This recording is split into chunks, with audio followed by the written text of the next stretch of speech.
મિત્રો ભૂક્કા બોલાવશો વરસાદ બંગાળની ખાડીની સિસ્ટમ થઈ ગઈ છે સક્રિય. અંબાલાલ પટેલ દ્વારા ઘાતક આગાહી કરવામાં આવી છે. આવનારા દિવસોમાં ખાસ કરીને 48 કલાકમાં કયા વિસ્તારમાં પડશે ભારે વરસાદ, ડૂચા કાઢે એવો વરસાદ, તેને લગતી વાત કરતા પહેલા જો અમારી ચેનલ પર નવા હોય તો ચેનલ સબસ્ક્રાઈબ કરી વિડીયો લાઈક તથા શેર કરી દેજો. મિત્રો 9 તારીખના તાજા હવામાન સમાચાર મુજબ જોઈએ તો ઉત્તર ગુજરાતના મોટાભાગના વિસ્તારોમાં હળવા ભારે ઝાપટા જોવા મળશે, જેમાં ખાસ કરીને અમદાવાદથી લઈ અને પાલનપુર બોર્ડર સુધીના વિસ્તારોમાં, ત્યારબાદ વડોદરા તેમજ સુરત, વલસાડ, નવસારી, વાપી, રાજપીપળા, ડાંગ જિલ્લામાં છે એ વરસાદની રમઝટ બોલશે. અને ત્યારે સૌરાષ્ટ્રની વાત કરીએ તો સૌરાષ્ટ્રના દ્વારકાથી લઈ અને જૂનાગઢના પટ્ટામાં હળવા ભારે ઝાપટા જોવા મળશે 9 તારીખે બપોરના સમય બાદ. ત્યારબાદ વાત કરીએ તો સાંજના સમયે ગાજવીજ સાથે વરસાદ જોવા મળશે, જેમાં ખાસ કરીને મહુવાના વિસ્તારો, આ ઉપરાંત સાવરકુંડલા, ધારી તેમજ તુલસીશ્યામ, વિસાવદરમાં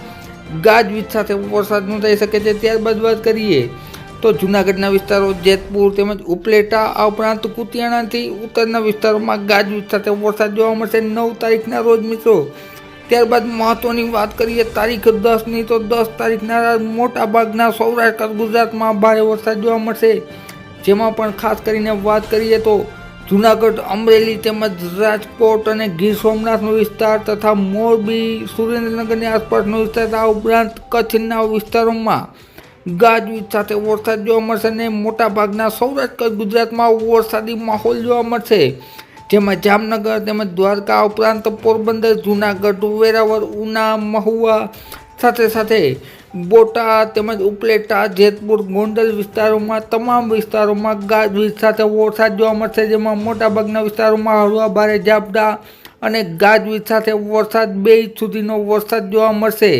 અમુક વિસ્તારો છે એ બાકી રહી શકશે.